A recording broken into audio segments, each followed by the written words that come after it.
Media Daily. Fiya? അല്ല, ഞാൻ അഖില. ഞാൻ പെർഫ്യൂം ഫിയ എന്നാണ് ചോദിച്ചത്. എനിക്കിഷ്ടമാണ് ആരെ? ഫിയ പെർഫ്യൂം. എനിക്കും. ആരും കൊതിച്ചു പോകും. അത് സാർ. ഞാൻ പെർഫ്യൂമിന്റെ കാര്യമാണ് പറഞ്ഞത്. അതെ സാർ, ആരും കൊതിച്ചു പോകും. ആരെന്നെയാണോ? അല്ല സാർ. അതെ, ആരും കൊതിച്ചു പോകും. ഒന്നരികിലെത്താം. ഫിയ പ്രീമിയം പെർഫ്യൂം. News desk. അഴിമതിക്കെതിരെ കർശന നടപടിയുമായി പുതിയ UDF സർക്കാർ. മുൻ മന്ത്രി റോഷി അഗസ്റ്റിനെതിരെ വിജിലൻസ് അന്വേഷണം. കൊച്ചി. സംസ്ഥാനത്ത് പുതിയ ഭരണമാറ്റത്തിന് പിന്നാലെ അഴിമതിക്കെതിരെ ശക്തമായ നടപടികളുമായി മുന്നോട്ടു പോകുമെന്ന സൂചന നൽകി മുഖ്യമന്ത്രി VD സതീശന്റെ നേതൃത്വത്തിലുള്ള UDF സർക്കാർ.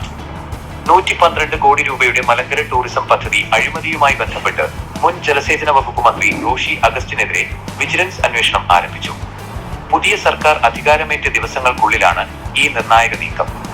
അടിമുടി അഴിമതിയിൽ മുങ്ങി നിൽക്കുന്ന നിലവിലെ ഭരണ സംവിധാനത്തെ നേർവഴിക്ക് കൊണ്ടുവരിക എന്നത് UDF പോലൊരു രാഷ്ട്രീയ സഖ്യത്തിന് മുന്നിൽ വലിയൊരു ചോദ്യചിഹ്നമാണ്.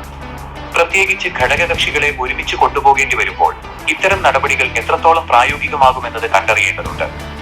എങ്കിലും സർക്കാരിന്റെ ഈ പ്രാരംഭ നടപടികളെ പൊതുസമൂഹം സ്വാഗതം ചെയ്യുകയാണ്. മന്ത്രിസഭയിലെ പുതുമുഖങ്ങളുടെയും യുവാക്കളുടെയും സാന്നിധ്യം ഈ സർക്കാരിന് പുതിയ ഊർജം പകരുമെന്നാണ് വിലയിരുത്തൽ. സംസ്ഥാനത്തിന്റെ തകർന്ന സാമ്പത്തിക ഭദ്രത ഉറപ്പുവരുത്തണമെങ്കിൽ അഴിമതി നിർമ്മാർജ്ജനം അടിയന്തരമായി നടപ്പാക്കേണ്ടതുണ്ട്. സർക്കാരിന്റെ ഈ പ്രാരംഭ ശൂരത്വം വെറും പ്രകടനപരതയിൽ ഒതുങ്ങാതെ മുന്നോട്ട് കൊണ്ടുപോകാൻ കഴിഞ്ഞാൽ പല വമ്പൻ സ്രാവുകളെയും നിയമത്തിന് മുന്നിൽ കൊണ്ടുവരാൻ സാധിക്കും.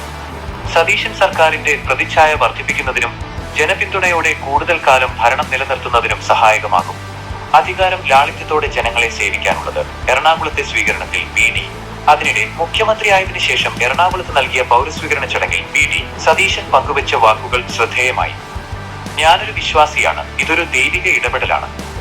അധികാരം 2 രീതിയിലാണ് പ്രയോഗിക്കാറുള്ളത്. ഒന്ന്, എല്ലാം മറന്ന് ആഡംബരമായി ജീവിക്കുക. മറ്റൊന്ന്, ലാളിത്യത്തോടെ ജനങ്ങളെ സേവിക്കുക, അദ്ദേഹം പറഞ്ഞു. ലാളിത്യത്തിലൂന്നിയ ജനസേവനമായിരിക്കും തന്റെ സർക്കാരിന്റെ മുഖമുദ്രയെന്നും അദ്ദേഹം കൂട്ടിച്ചേർത്തു. സതീശന് ആശംസകൾ നേരാൻ പ്രമുഖ ചലച്ചിത്ര താരങ്ങളായ മമ്മൂട്ടിയും കുഞ്ചാക്കോ ബോബനും എത്തിയിരുന്നു. ഞാനും ഒരു മുഖ്യമന്ത്രി ആയിട്ടുണ്ട്, പക്ഷെ അത് സിനിമയിൽ മാത്രമാണ് എന്ന് മമ്മൂട്ടി ചിരിയോടെ ഓർമ്മിപ്പിച്ചു.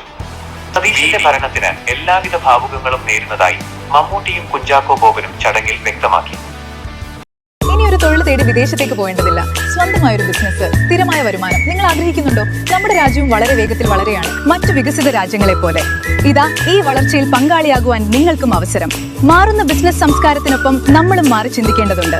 വളരെ വേഗത്തിൽ വളർന്നുകൊണ്ടിരിക്കുന്ന ഇലക്ട്രിക് വെഹിക്കിൾ, അതിവേഗത്തിൽ പുരോഗമിച്ചുകൊണ്ടിരിക്കുന്ന സോളാർ പവർ സൊല്യൂഷൻ, ഇലക്ട്രിക് മേഖലയിൽ ഒഴിച്ചുകൂടാനാകാത്ത LD സംവിധാനം ഒരുമിച്ചൊരു കുടക്കീഴിൽ ഇയോൺ എക്സ്പീരിയൻസ് സെന്റർ. എവിടെയെല്ലാം ആവശ്യമായിട്ടുണ്ടോ അവിടെയെല്ലാം സ്ഥാപിച്ചു നൽകുന്നു, അതും നിങ്ങളുടെ ബഡ്ജറ്റ് അനുസരിച്ചുള്ള പദ്ധതികളുടെ. സ്വന്തമായോ പാർട്ട്ണർഷിപ്പിലോ വാടകക്കോ ലഭ്യമാണ്. കൂടുതൽ വിവരങ്ങൾക്ക് ഞങ്ങളെ സമീപിക്കുക.